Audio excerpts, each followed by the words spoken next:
नमस्कार. किमंतू लाईव्हमध्ये आपल्या सर्वांचं मनपूर्वक स्वागत.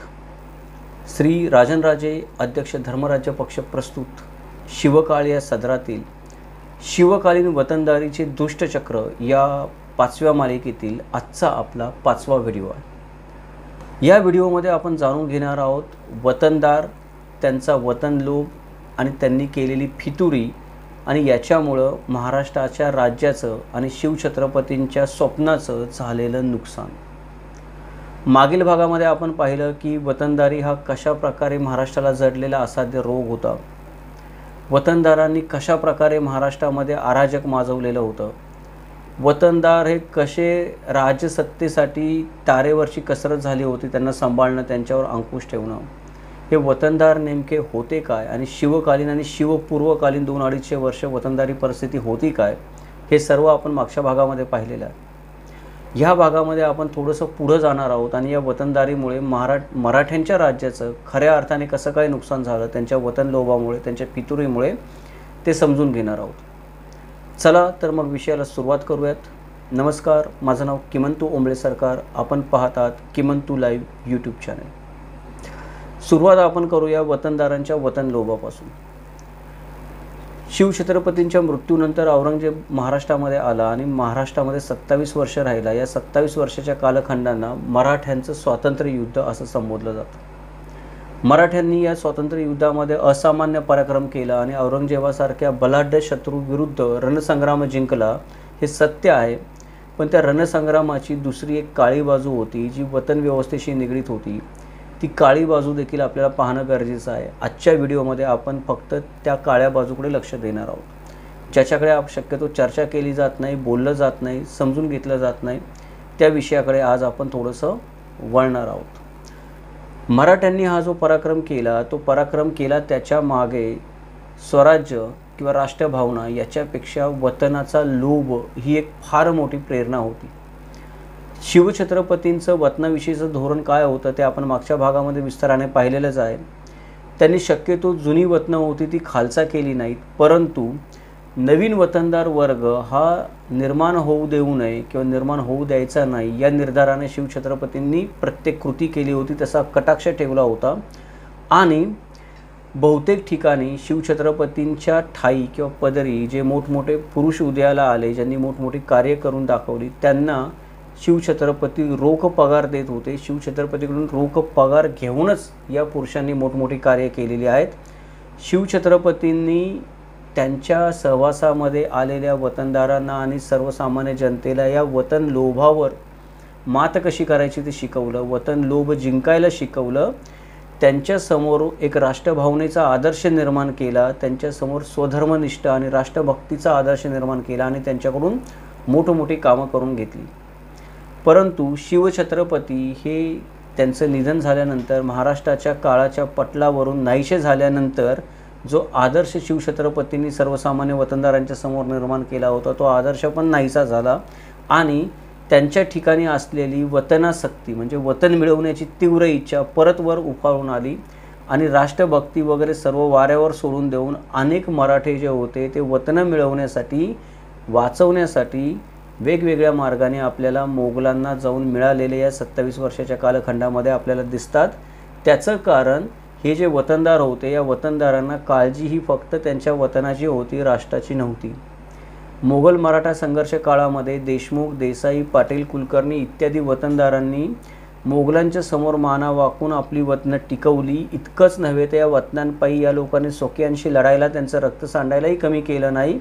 मराठ्यांची सरशी व्हायला लागली की हे वतनदार मराठ्यांकडे येत असत आणि मराठ्यांकडून आपल्या वतनाच्या संधा बहाल करून घेत असत. मोगलांची सरशी व्हायला लागले असं दिसलं की मोगलांकडे जात असत, त्यांच्याकडून परत आपल्या वतनांच्या सनदा ज्या होत्या त्या स्वतःच्या नावाने करून घेत असत. या वतनदारांच्या जर आपण कैफियती पाहिल्या तर आपल्याला असं लक्षात येतं की या वतनदारांना काळजी फक्त आणि फक्त या 27 वर्षाच्या कालखंडामध्ये स्वतःच्या वतनाची होती, महाराष्ट्र राज्याची, महाराष्ट्र धर्माची, धर्मनिष्ठतेची त्यांना काही पडलेलं नव्हतं. फक्त आणि फक्त माझं वतन कसं शाबूत राहील याच्यासाठी जे वतनदार कार्य करत होते. त्याच्यासाठी प्रसंगी मोठ्या प्रमाणामध्ये स्वराज्याशी फितुरी करायला देखील या वतनदारांनी कमी केलं नाही. उदाहरणच द्यायचं झालं तर आपण 1-2 उदाहरणं देऊ शकतो याच्यामध्ये मसूरच्या जगदाळ्यांचं उदाहरण प्रसिद्ध आहे परत एकदा, की 1687 साली महादजी जगदाळे याने संभाजी महाराजांकडून मसूरची देशमुखी स्वतःकडे कायम करून घेतली. त्याच्यानंतर 1649 साली त्या भागामध्ये मोगल येताच हा महादजी परत मोगलांना जाऊन मिळाला आणि त्याने मोगलांची ताबेदारी पत्करली. 1690मध्ये संताजी घोरपडे यांनी या महादजीला पकडलं आणि पकडल्यानंतर तो संताजींच्या तावडीमधून सुटला आणि तिथून तडक जिंजीला गेला. जिंजीला जाऊन त्याने राजाराम महाराजांकडून परत एकदा मसूरची देशमुखीची सनद स्वतःच्या नावाने करून घेतली 1690मध्ये. पुढे जाऊन 1699मध्ये परत मोगलांची सरशी झाली मसूर प्रांतामध्ये, की हा परत जाऊन मोगलांना मिळाला आणि मोगलांकडून परत त्याने मसूरची देशमुखी स्वतःच्या नावाने करून घेतली. म्हणजे अशा प्रकारे हे जे वतनदार असतात ते वतनदार 27 वर्षाचं जे मराठ्यांचं युद्ध चाललं होतं, ज्याची सरशी होईल तिकडे जात असत आणि वतन परत स्वतःच्या नावाने करून घेत असत. हे मसूरच्या जगदाळ्यांचं उदाहरण तर ठीक आहे, थोडे लांबचे झाले, परंतु आपण म्हणतो की जेधे बांधलेले शिवाजी महाराजांचे 2 हात होते.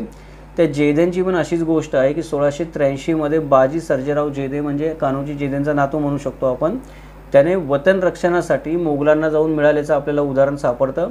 तो 1683मध्ये मोगलांना मिळाल्यानंतर संभाजी महाराजांनी त्याला रागावून पत्र लिहिलं. ते पत्र मिळाल्यानंतर तो परत खजील होऊन निळकंठ मोरेश्वर पेशवे यांच्यापाशी रुजू झाला सेवा करण्यासाठी.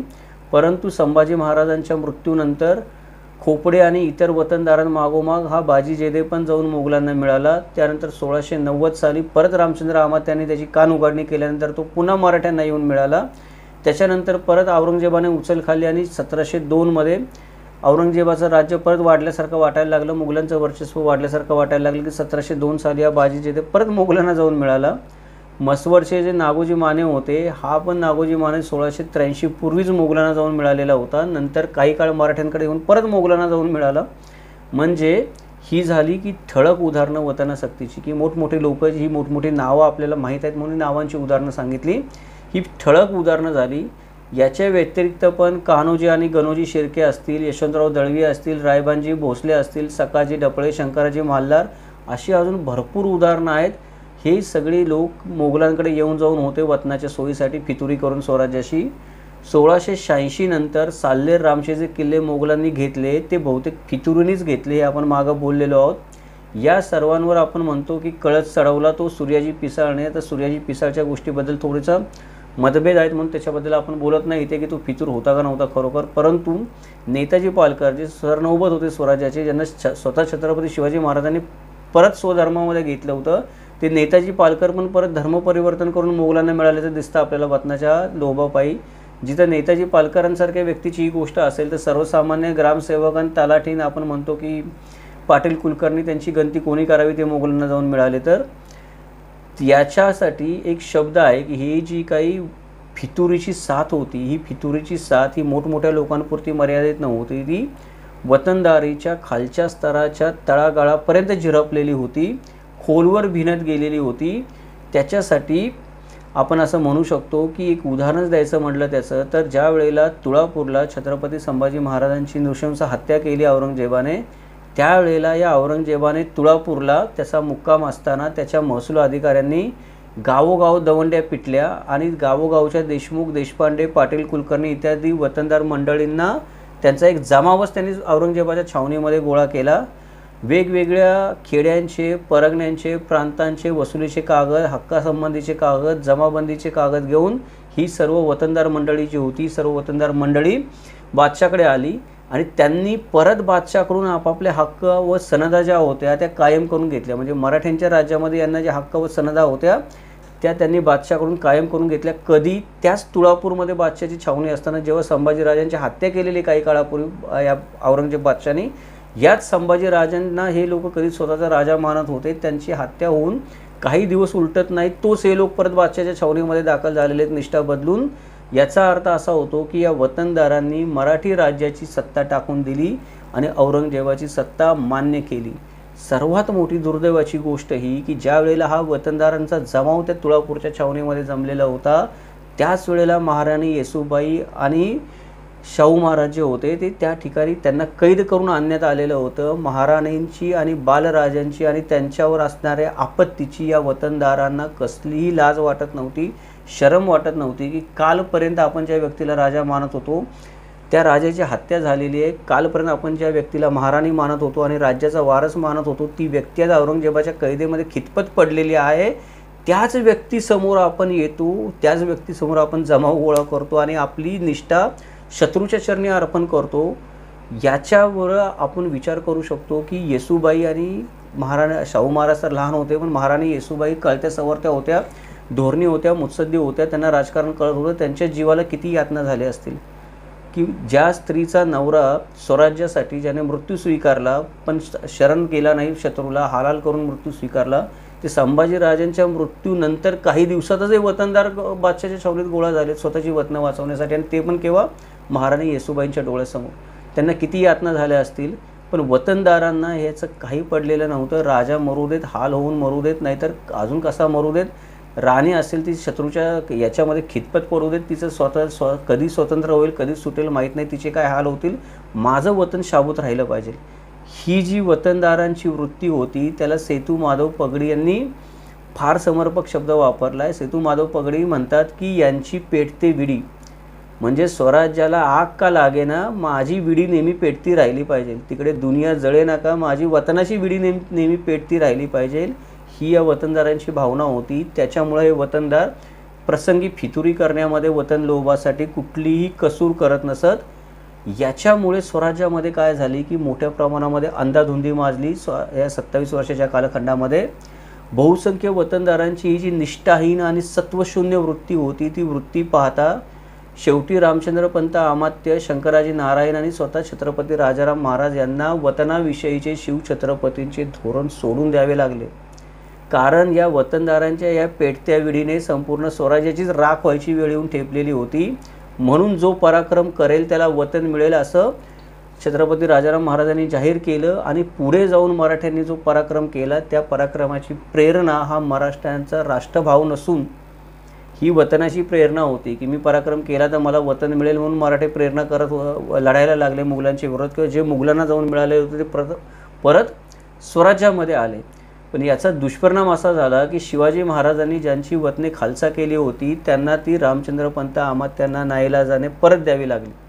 जो कोणी वतनदार एकनिष्ठा करून गडकोट हस्तगत करून देईल, या राज्याचे ठाई दृढनिष्ठा धरील आणि स्वामी कार्य करून देईल, त्यास इसापती व वतनभाग चालला असेल तेने प्रमाणे दुमाला करून लिहून पाठवणे असं धोरण रामचंद्र पंत अमात्याने ठेवलं.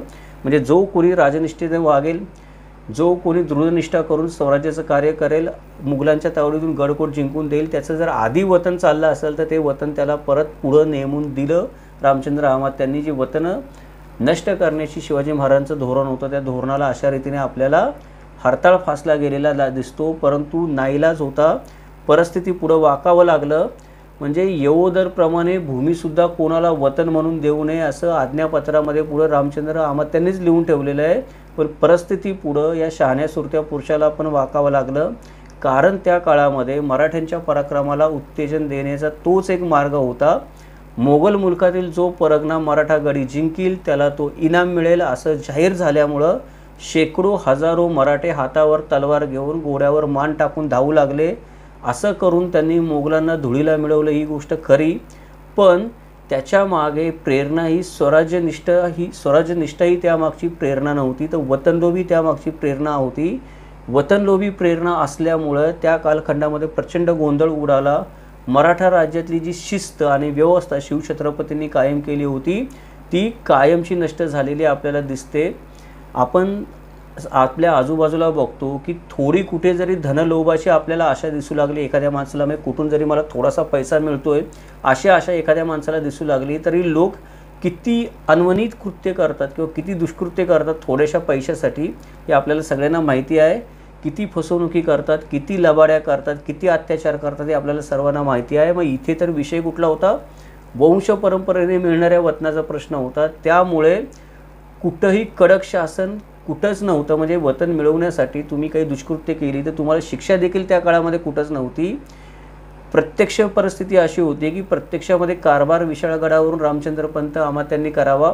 वतने जहागिरी पदव्या यांच्या सनदा आणि फरमानं राजाराम महाराजांनी जिंजीवरून लिहून द्यायची. याच्यामुळे संपूर्ण राज्यामध्ये अंधाधुंदी माजली. जो तो वतन लोभाने मुघलांच्या मुलखावर हल्ला करू लागला, स्वकीयांवर हल्ला करू लागला, वंश परंपरेने मिळणाऱ्या वतनामुळं दुष्कृत्य करू लागला, अत्याचार जुलूम करू लागला. पण त्याला शासन करण्याचं कोणतंही सामर्थ्य त्या काळामध्ये कोणत्याही औरंगजेबाकडे पण राहिलं नाही आणि छत्रपती राजाराम महाराजांकडे पण राहिलं नाही. अशी परिस्थिती त्यावेळेला उद्भवली. सर्वत्र एक प्रकारची अंधाधुंदी माजून गेली. कोणाची कोणाला दाद राहिली नाही.